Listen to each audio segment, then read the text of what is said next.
লৈ আহিছোঁ আজি গুৰুত্বপূৰ্ণ খবৰ। কোটি কোটি কৃষকৰ বাবে ডাঙৰ খবৰ। হয়, কোটি কোটি কৃষকৰ বাবে ডাঙৰ খবৰ দিলে মুখ্যমন্ত্ৰী ডক্টৰ হিমন্ত বিশ্ব শৰ্মাই। শীঘ্ৰেই প্ৰতিগৰাকী কৃষকৰ একাউণ্টত সোমাব PM কিষাণৰ 22 নং কিস্তিৰ ধন। ফেব্ৰুৱাৰী মাহতে সোমাব পাৰে PM কিষাণৰ 22 নং কিস্তিৰ ধন।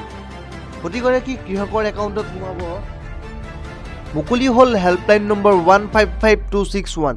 যদিহে আপুনি পোৱাৰ যোগ্য হয়, তথাপিও যদি আপুনি পোৱা নাই, তেন্তে এই নম্বৰটোত আপুনি কমপ্লেইন দিয়ক। ধন লাভৰ বাবে আপুনি কি কৰিব লাগিব? প্ৰথমতে শীঘ্ৰেই কৰি লওক KYC আপডেট। দ্বিতীয়তে আপুনি বনাই লওক ফাৰ্মাৰ ID। আৰু তৃতীয়তে আধাৰ সৈতে লিংক কৰক মোবাইল নম্বৰ। কিন্তু কেনেকৈ কৰিব এই কামসমূহ জনাই আছোঁ সবিশেষ, চাই থাকক ভিডিঅ'টো আগলৈ।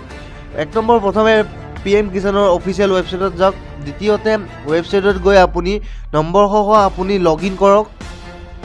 তাতে আপুনি KYC অপশ্যন দেখিব আৰু তাতে ক্লিক কৰক। 4 নম্বৰ, আপোনাৰ আধাৰ নম্বৰ কেপচা কোড দিয়ক আৰু চাৰ্চত ক্লিক কৰক। চাৰ্চ নামৰ এটা বটন থাকিব, তাত ক্লিক কৰক। পঞ্চমতে আপোনাৰ মোবাইল নম্বৰ সন্নিৱিষ্ট কৰক।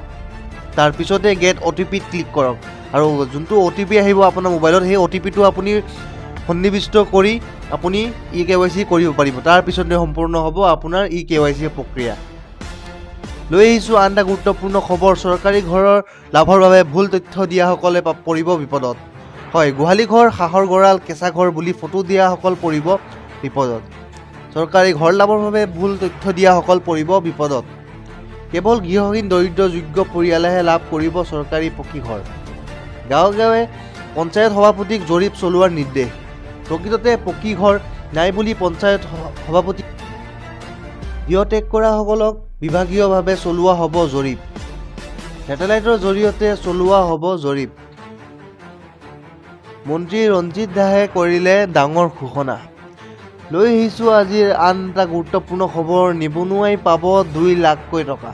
হয়, ৰাজ্যৰ নিবনুৱালৈ মুখ্যমন্ত্ৰী ডক্টৰ হিমন্ত বিশ্ব শৰ্মাই দিলে ভাল খবৰ। কিয়নো ৰাজ্য চৰকাৰে ৰাজ্যৰ যুৱকক দিব 2 লাখকৈ টকা। ৭৫,000 যুৱকে পাব চৰকাৰৰ 2 লাখকৈ টকা। প্ৰথম কিস্তিত দিয়া হ'ব। প্ৰথম কিস্তিত নিবনুৱাসকলক দিব 1 লাখকৈ টকা। 6 ফেব্ৰুৱাৰীৰ পৰা আৰম্ভ হ'ব ধন প্ৰদানৰ দিন। 15 ফেব্ৰুৱাৰীলৈকে দিয়া হ'ব এই নিবনুৱাসকলক ধন। মুখ্যমন্ত্ৰীয়ে কৰিলে বৃহৎ ঘোষণা। লৈ আহিছোঁ গুৰুত্বপূৰ্ণ খবৰ। চৰকাৰী ঘৰ নোপোৱাসকলৰ বাবে আহি গ'ল ডাঙৰ খবৰ। কিয়নো ৰাজ্যত নতুনকৈ আৰু 30 লাখ পৰিয়ালে লাভ কৰিব PMAY চৰকাৰী ঘৰ।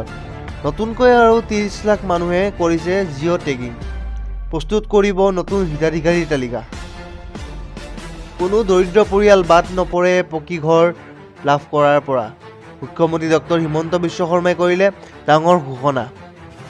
চৰকাৰী ঘৰ নোপোৱাসকলৰ বাবে আহি গ'ল ভাল খবৰ। আপুনি শীঘ্ৰেই কৰি লওক KYC।